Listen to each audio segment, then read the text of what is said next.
Wake up, samurai. We have a city to burn. Alright, guys. They did it again. Night City Episode 2 for Cyberpunk 2077. Awesome stuff. We're going to go over that in just a second, but my name is Retro Rob 64. If you guys are new to the channel, please do me a favor, hit the subscribe button and the bell icon so that you'll be notified of when I put out any new videos. But enough stalling. Let's talk about Cyberpunk 2077 Night City Wire Episode 2. Retro Rob 64. Alright guys, so in this episode, they specifically wanted to talk about the life paths that you'll be going over with the game. Now, there's going to be 3 specific ones, okay? We're going to have the Street Kid, we're going to have the Corpo, and we're also going to have the Nomad. Now, these are all to be taken as sort of backstories for the characters. And not just backstories. They went into further depth with this.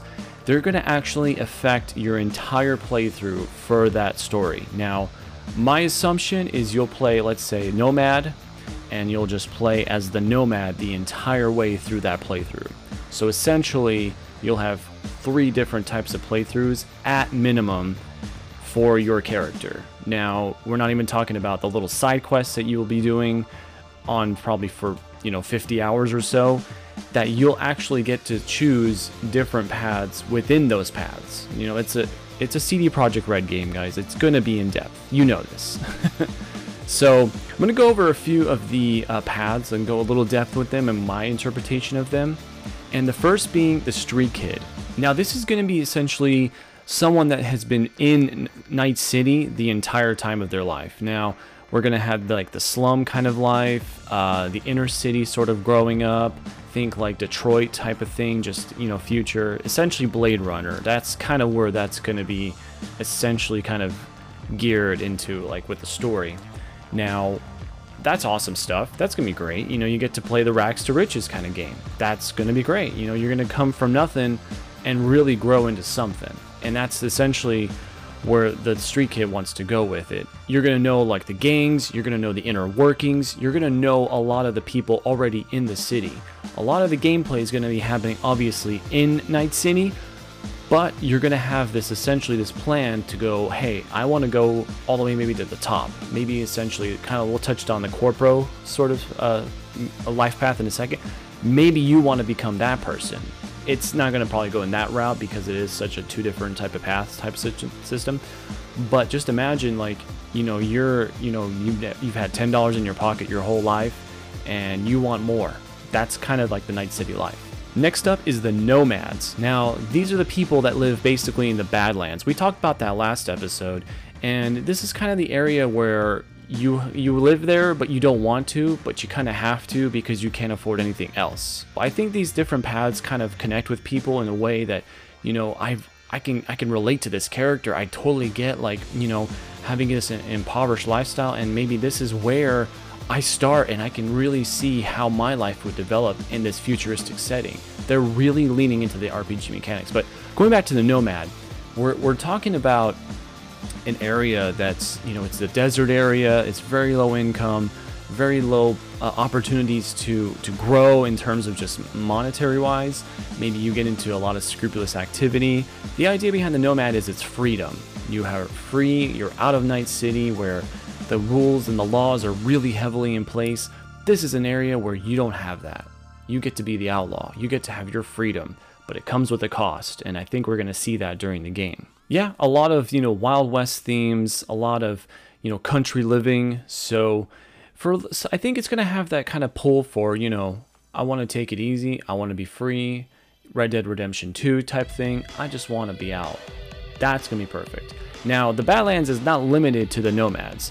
If you're a Corpo player, if you're a Street Kid player, you will still be able to go to the Badlands. However, you won't come from there. So it'll be a different story dynamic with that. We're going to get into that in a little bit, I promise. And last but not least is the Corpo. Now, obviously, from what you can tell from the title, it's the corporate living. So this is, suits everywhere, high luxury, lots of flashiness going on, but it comes with a cost. You know, the dirty corporation mechanics that will be there. I think I may actually check this one out for my first playthrough, because I always love this corporate espionage type thing. If we get to take down a whole corporation just from within, you know, without even firing a bullet, I would love to try and see that kind of gameplay. So I'm really going to be looking into this one. I think that's going to be geared more towards me. The other two playstyles are obviously awesome. I'm going to definitely play through them as well. But I think my first one will probably be the Corpo.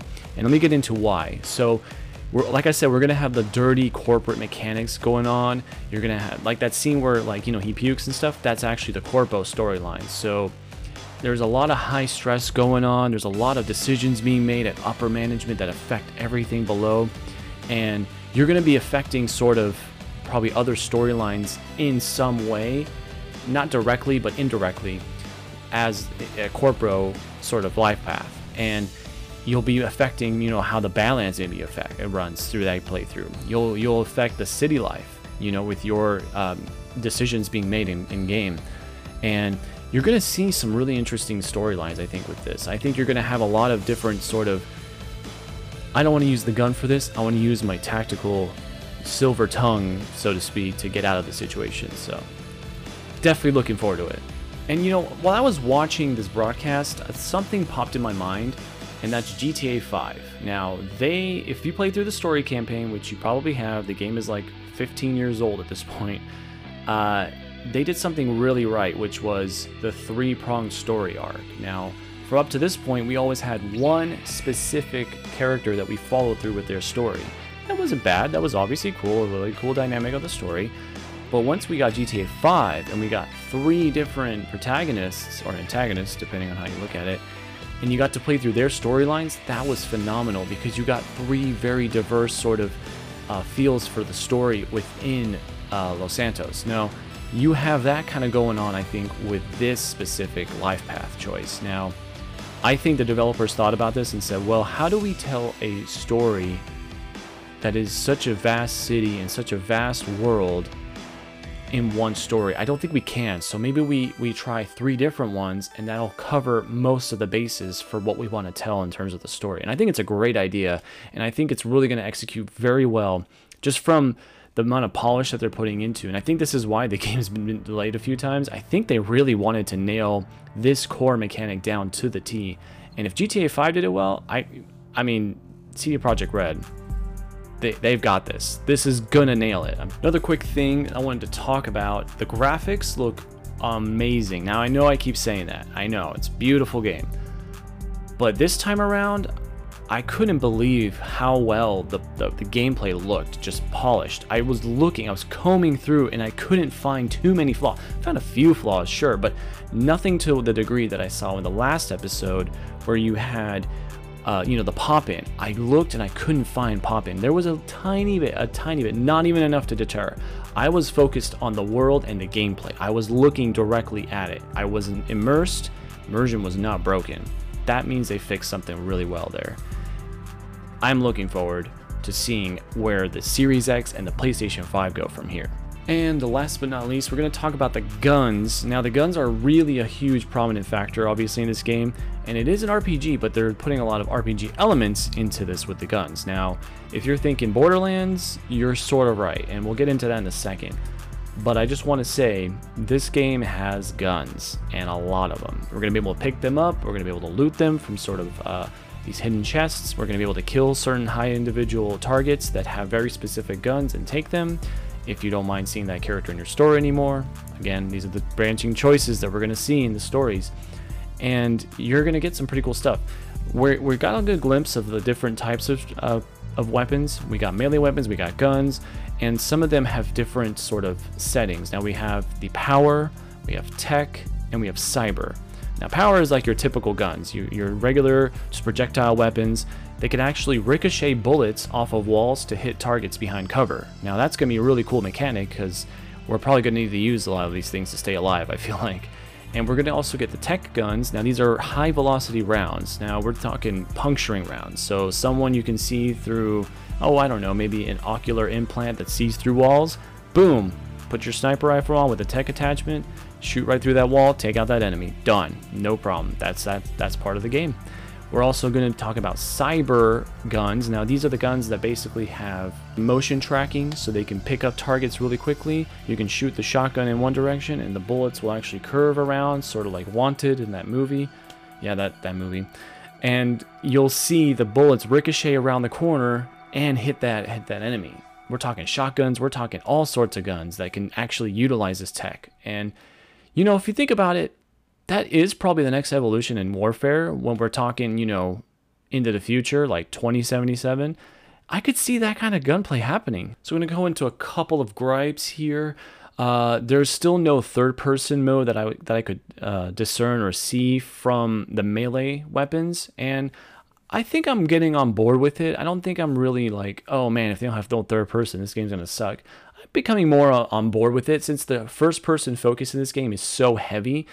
I think maybe the melee thing is going to work well in first person. I mean, we played Skyrim probably in first person a lot too, and there's a situation there where it works out just fine. They did mention tiers for weapons, so we're going to be picking up weapons off the ground. We'll find uncommon, we'll find rare, we'll find, you know, legendary guns. Now, I'm a little concerned about that. I'm concerned, and I'm also okay with it. Concerned because you have other games that do this and do this sort of well, like Borderlands, but that's a loot and shoot game. That's designed for loot, pick up new guns. Oh, this is cool. It does a cool thing. Awesome. But that's Borderlands. I don't know if Cyberpunk really wants to be that kind of game. Now, I'm okay with it too because it keeps the gun variety feeling fresh, right? And that's going to be interesting. Every time you pick up a gun, oh, this thing has a special attachment. What does it do? Oh, it bolts into the ground so I can actually lay prone and shoot with it like a turret.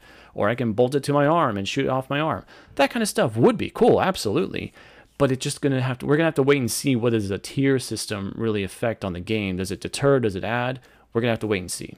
Alright guys, that's gonna do it for today's video. Thank you so much for watching. Are you hyped for this game? Because I keep getting more and more hyped. I'm gonna need to see a doctor because my hype level is way too high. It is beyond high. I need a prescription to lower the hype. No, I'm just kidding. I don't. I'm good. But let me know what you guys are going to do for your first playthrough. Do you want to do the Street Kid? Do you want to do Corpo? Or do you want to go the Nomad route? Let me know in the comments below. And as always, guys, thank you so much for watching. Have a wonderful day, and I'll see you in the next one. Oh, God. November 19th. They keep plastering that. It's coming. It's not getting delayed. It's not. It's not.